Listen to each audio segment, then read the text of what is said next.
Good afternoon, one and all.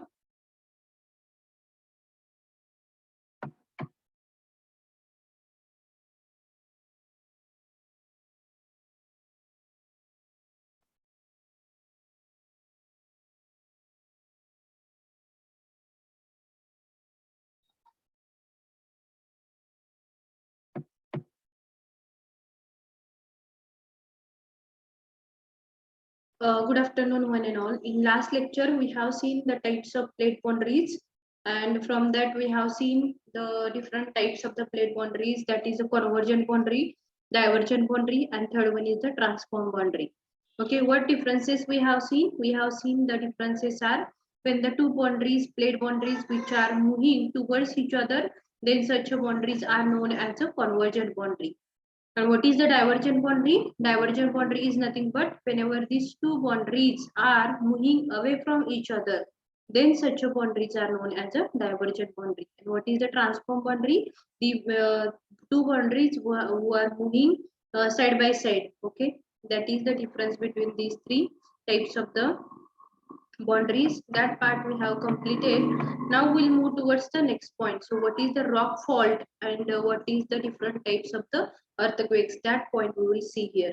Okay, in geology, already in the geological part you have seen what is the fracture, what is the fault, what is the deep, what is the strike. That all parameters you have already studied in the second year class. Okay, in geology the fault is a planar fracture or the discontinuity in a volume of rock across which there has been significant displacement as a result of rock mass movement. Large faults within the earth crust results from action of plate tectonic forces and with largest forming the boundaries between the plates and such as subduction zones or transform faults will be produced. And energy released associated with rapid movement of active faults is the cause of most of earthquake. Okay, the rock fault म्हणजे काय? It is a one of the type of the fracture. That is the it is a planar fracture in the discontinuity in a volume of rock mass. तर हे जे rock fault आहे, हा जो rock fault आहे, कुठं असणारे rock fracture असेल किंवा fault असेल, जेव्हा ज्या ठिकाणी अर्थक्वेक होतो तर त्या ठिकाणी जो काही फोकस असेल, सेंटर असेल in the earth crust, at that time there will be a fracture or the fault fracture will be produces at that point. Okay, so we'll see now what are the different types of the earthquake and the faults.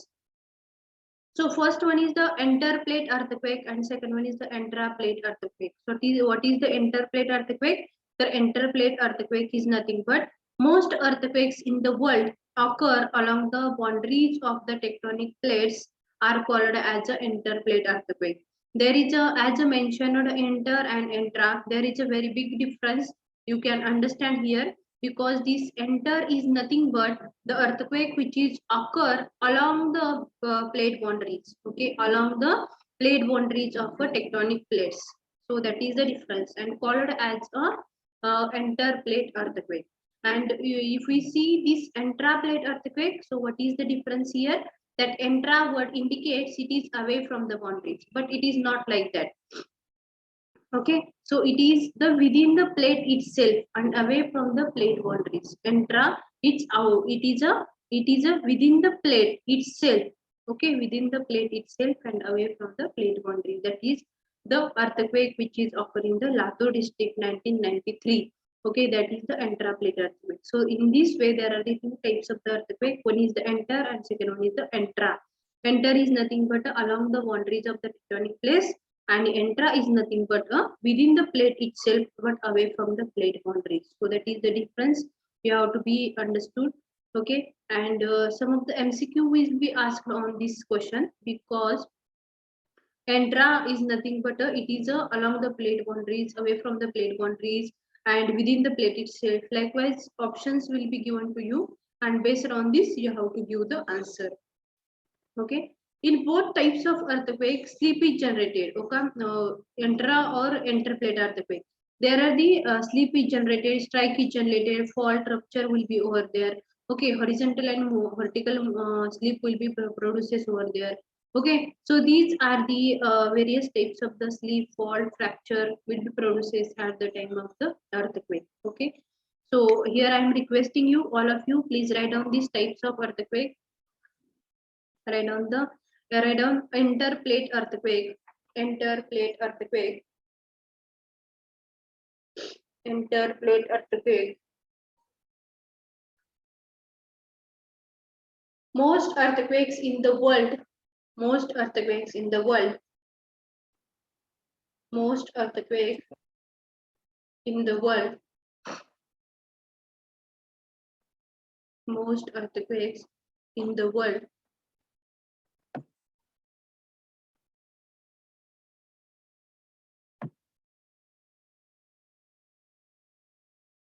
occur along the boundaries of the tectonic plates, boundaries of the tectonic plates,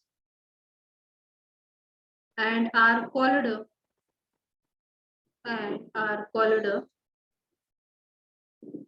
interplate earthquakes, interplate earthquakes. That is in 1897,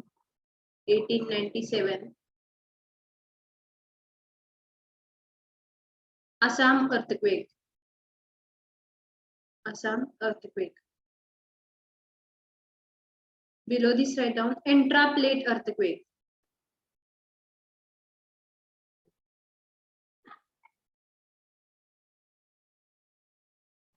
Write down a number of earthquakes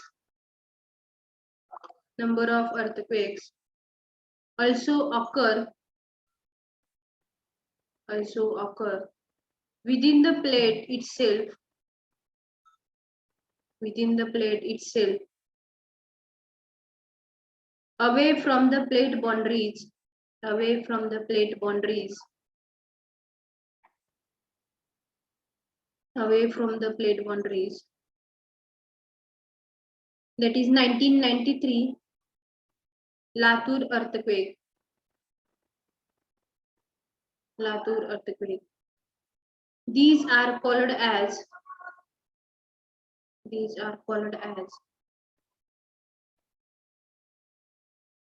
intraplate earthquakes, intraplate earthquakes. In both types of earthquakes, in both types of earthquakes, in both types of earthquakes, the sleep generated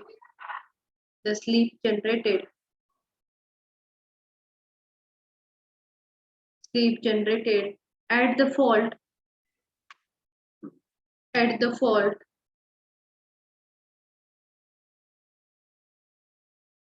during earthquakes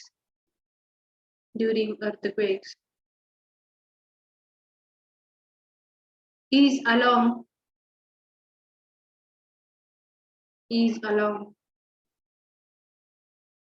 both vertical and horizontal directions, both vertical and horizontal directions, called a deep sleep, called a deep sleep.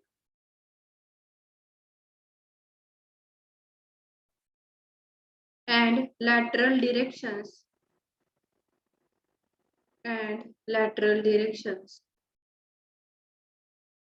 called a strike sleep.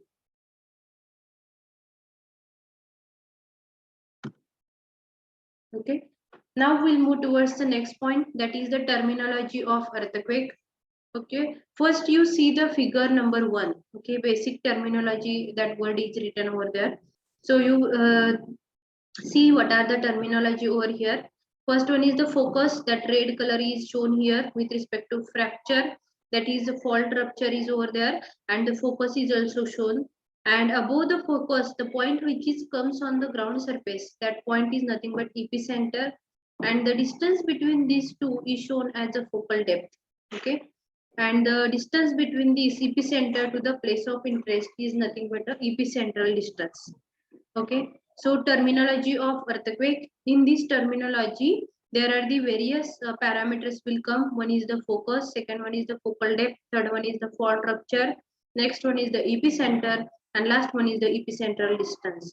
So these all parameters are over here very important to understand the basic terminology of earthquake. Okay, so first there is a red color indicates where the earthquake is occur in the earth crust, and that color is a red color is indicated here. And at that point, that fault rupture is occur, and there is a fault rupture is occur where earthquake focus is over here, and that is the focus where center of the earthquake is over there. That center is nothing but focus of the earthquake. And after this center, the point which comes on the top of the surface, that point is nothing but the epicenter, and this distance between epicenter and the focus is nothing but focal depth. What is the distance between this focus and the epicenter? The distance between focus and the epicenter, that is the focal depth. And what is the epicentral distance? Epicentral distance is nothing but place of interest. Okay, distance between the place of interest and the epicenter, and the distance between this is known as the epicentral distance. So these are the parameters who are very important to understand the terminology of earthquake. Okay, so terminology of earthquake is nothing but it is in terms of focus, it is in terms of the fault rupture, in terms of the epicentral distance. Okay, that is the terminology of earthquake. So before that we see the whenever the earthquake, see major earthquake is also divided into major earthquake, minor earthquake also, and the moderate earthquake also. But whenever the major earthquake is over there, so major earthquake is going to be happen, before that there will be a minor shock or the minor earthquake will be occur, and after the main earthquake there will be one minor earthquake, and before the earthquake there will be one minor earthquake, and they are in the form of pre-shock, they are in the form of foreshock and the aftershock. Okay, a number of smaller size earthquakes takes place before and after a big earthquake, that is the main shocks. Those occurring before the big one are called as a foreshock, and the after and once after are called as a aftershock. Okay, तर एका जेव्हा मोठा earthquake एखादा होणारा होतो, तर त्याच्या अगोदर जो काही होणारा जो मायनर शॉक असणार आहे, तर त्या मायनर शॉकला आपण काय म्हणतो, तर फोर्स शॉक असं म्हणतो. And after the main earthquake there will be a one another shock will be over there, that is the minor shock, and it is known as the aftershock. Means that aftershock is after the main earthquake, and before shock is the foreshock, that is the before the main earthquake. In this way these are divided. Okay, so I hope all of you understand about the terminology of earthquake. What is the main earthquake? Before the main earthquake there is a foreshock, and after the main earthquake there is a aftershock. In this way this terminology is terminology is defined over here. So I request all of you write down the new point as a terminology of earthquake. Terminology of earthquake. Terminology of earthquake.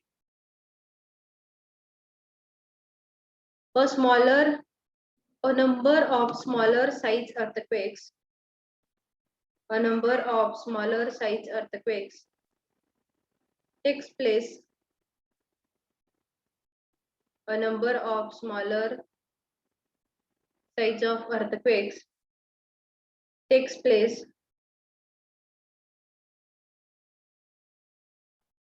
a number of smaller size earthquakes takes place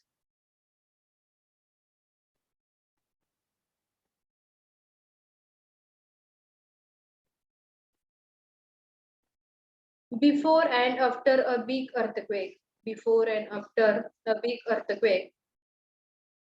Before and after a big earthquake. Before and after a big earthquake. That is the main shock.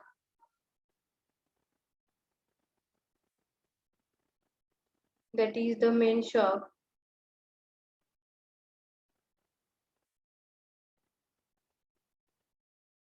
Those occurring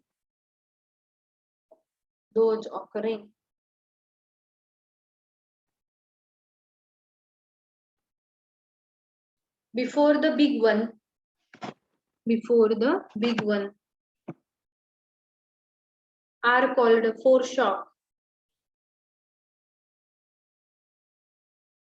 are called foreshocks, are called foreshocks, and the ones after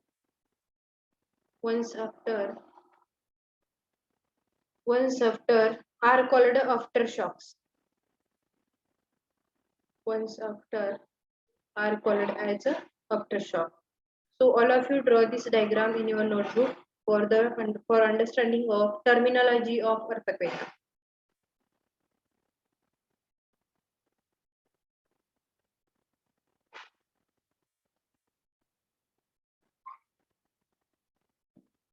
Write down terminology of earthquake with a basic figure.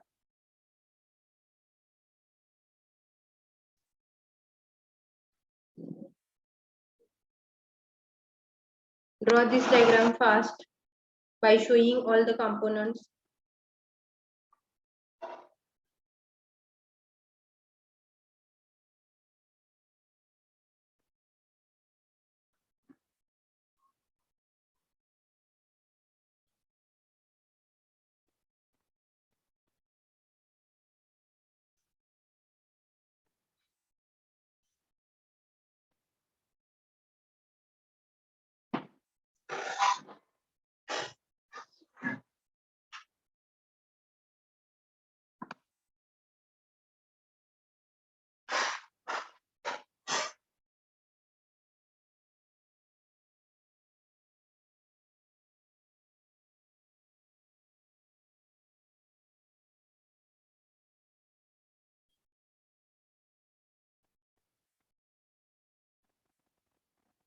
Okay, all of you show this, all the parameters: fault rupture, focal depth, again epicentral distance,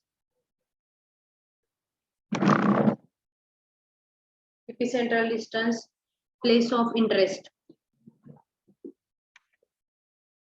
Okay, a foreshock and the aftershock. So what is the difference between this foreshock and aftershock? The main earthquake which is occur before the main earthquake is nothing but a foreshock, and the earthquake or the minor shock which is occur after the main shock is known as the aftershock. Okay, so what is the fault rupture and focus? Focus is nothing but where the fault rupture occurs during the earthquake, that is the center or the focus of earthquake, and above the focus, the points which is come on the surface of the earth, that point is known as a epicenter, and the distance between these 2 points, that epicenter and the focus, is nothing but a focal depth. And epicentral distance, what is this epicentral distance? The distance between the epicenter and place of interest is known as the epicentral distance. And now we'll see the definitions about the each and every point. What is the epicenter? The epicenter, the point on the fault where the slip starts, is the focus or the hypocenter, and focus is also known as the hypocenter, and the point vertically above the surface of the earth is the epicenter. Okay, the focus, what is the epicenter? First one is you have to know the focus, where the focus is fault, where the fault, the point where the fault sleep starts, ज्या ठिकाणी sleep start होणार आहे, okay, that point of the fault is known as the focus or the hypocenter, and above the hypocenter or the above the focus, the point which come on the earth surface, that point is known as the epicenter, and distance between this epicenter towards the focus is nothing but a focal depth. Okay, the focal, next one is the focal depth, the depth of focus from the epicenter called as a focal depth, and is an important parameter in different meaning the damaging potential of an earthquake. And last one is the epicentral distance. The most of the damaging earthquakes have shallow focus with focal depth less than about 70 km, and distance from epicenter to any point of interest. The distance between epicenter towards the any point of interest is called as a epicentral distance. Okay, so that points already we have covered. So I am requesting all, please write down this terminology in your notebook, because this terminology will be very helpful to you to solve the MCQs for your examination. Okay, so there will be a definitely one MCQ will be there, that will be based on epicenter, or it is depends upon the focus, or it is depends upon the focal depth or the epicentral distance. So you have to be remember these all the parameters which are related to the terminology of earthquake. So write down epicenter, epicenter, the point on the fault, the point on the fault, the point on the fault where sleep starts, where sleep starts is the focus or hypocenter.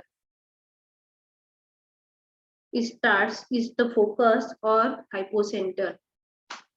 And the point vertically, and the point vertically,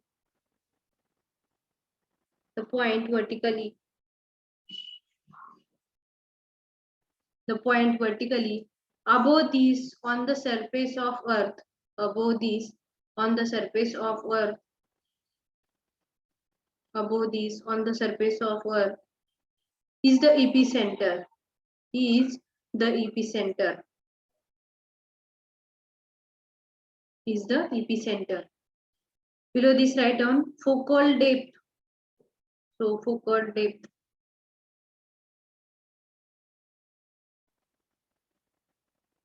the depth of focus from the epicenter, the depth of focus from the epicenter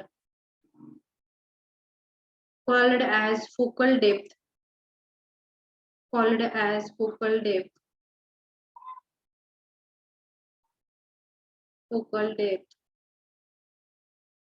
comma, is an important parameter, is an important parameter,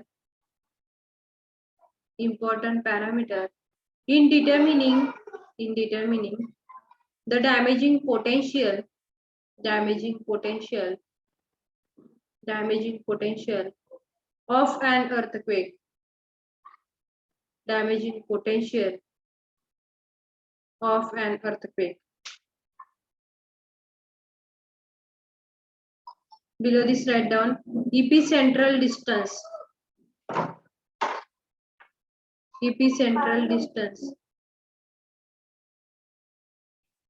Most of the damaging earthquakes, most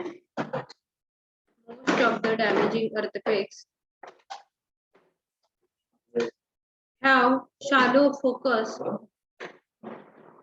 have shallow focus, have shallow focus with focal depth, with focal depth less than about, less than about 70 kilometer,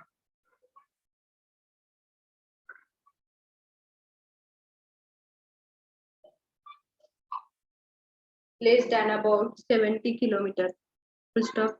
Distance from epicenter, distance from epicenter to any point of interest, to any point of interest is called a, is called a epicentral distance, epicentral distance is called as a epicentral distance. Okay, now we'll move towards the next point, that is the seismic wave. Okay, what is the seismic wave? That part we'll see. Again, we'll see what are the different types of the waves which are generated in the body of the earth crust and which are generated on the top of the earth crust. Okay, and we'll see some of the characteristics of the different types of the waves. Okay, what is the seismic wave? The definition of seismic wave: a wave of energy that is generated by an earthquake or other earth vibration and that travels within the earth or along its surface. So what is the seismic wave? The seismic waves which are produces. Why the seismic waves are produces? The seismic waves are produces because of the large amount of energy which is stored in the rock mass. That energy wants to come out. That energy wants to release from that rock mass, and that energy will be released in terms of the earthquake. And whenever this energy is released, at that time there are these some of the seismic waves are produces in the earth crust and on the top surface of the earth crust. Okay, and we have to study here that which type of the waves where forms. Okay, so all of you understand how these waves are produced over here. So from this figure also you can understand this red color indicates the waves. These are the seismic waves which are produces on the surface of the earth crust.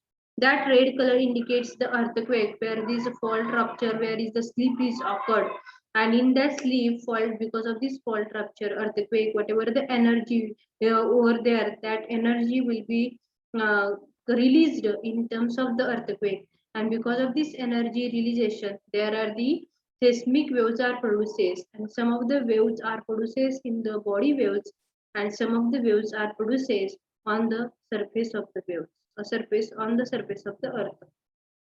Okay, again you can see there is a structure which is shown, that is our building structure, and if such a earthquake is occur, then automatically it will be affect to our structure. Okay, and these waves, whenever the earthquake is occur, there are these seismic waves which will be produces in the upward direction, in downward direction, in all the direction, in horizontal direction also some of the waves will be produces, and that will be affected on the structure.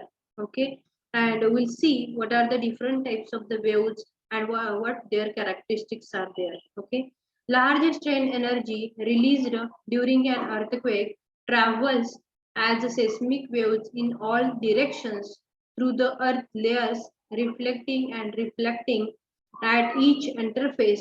Body waves consist of primary waves, that is the P waves, and secondary waves, that is the S waves, and the surface waves consist of the secondary that surface waves which are consist of low waves and the release waves. Means as per as these discussions, whenever the large strain energy is produced and this energy will be released in terms of the earthquake, at that time there are the two types of the waves will be produced, that is one, that is the body wave, and second one is the surface wave. These body waves are divided into 2 points. One is the primary waves, secondary waves, and the surface waves which are divided into two parts. One is the low waves and second one is the release waves. Okay, so we'll see what are these parts in detail. So what are these waves? That wave is this wave which is produces in terms of release of energy, which is stored in the rock mass, and there will be a disturbance will be created in the earth crust. There will be some movement will be produced in the earth crust, and that disturbance, that waves will be produces are known as the seismic waves. Okay, so now we'll move towards the how what are the different types of these waves. Okay, already we have seen the seismic waves are waves of energy caused by sudden breaking of rock within the earth or an explosion. They are energy that travels through the earth and it is recorded by the seismographs. In last lecture already we have seen the instrument like a seismometer, and this instrument is helpful to us to measure the graph, and from this graph we can calculate the whatever the terminologies required for terminologies of the earthquake. Okay, the several there are several different kinds of seismic waves. They all move in different ways. There are the two types of the waves. One is the body wave and the surface wave. Okay, that part also we have seen. These waves will be produces and these waves will be move in horizontal as well as the vertical direction, or in all direction they will be moved, and they are sometimes they will be affected on the structures also. Okay, so we'll see here the types of seismic waves. First one is the body waves. Second, these body waves again divided into two parts. One is the primary waves and the second one is the secondary waves. Okay, and the second type is the surface waves, and in the surface waves they again divided into the two parts. One is the low waves and second one is the release waves. Okay, so we'll see this seismic waves. Okay, seismic waves is divided into two parts. From that, we'll see the body waves. These body waves are divided into primary and the secondary waves. So these primary waves and secondary waves from these body waves are produced in the body of the earth crust. In the body of the earth crust. From that, some of the waves are moving in the both the direction, in a vertical as well as the horizontal direction. Okay, already we know the structures are rest on our ground in the vertical position. And if the body waves are there, and in the body waves, if the waves are moving in the vertical direction, they automatically making the damages to the building. Okay, and if some of the waves, only the waves who are moving in the horizontal direction, they cannot make any damages to the building. In this way, in the body waves, the primary waves are moving horizontally, so they are making very little damages to the structure. Okay, but as compared to the primary waves, if we come towards the secondary waves, they are moving in vertically as well as the horizontal direction, and that's why they are making more damages to the structures. Okay, so that is the big difference between these two primary and the secondary waves. Okay, again the velocity of the primary waves is very faster as compared to the secondary waves. Okay, within 1 minute our meeting will be over, so I request all of you write these points, and for the today's lecture we'll stop here.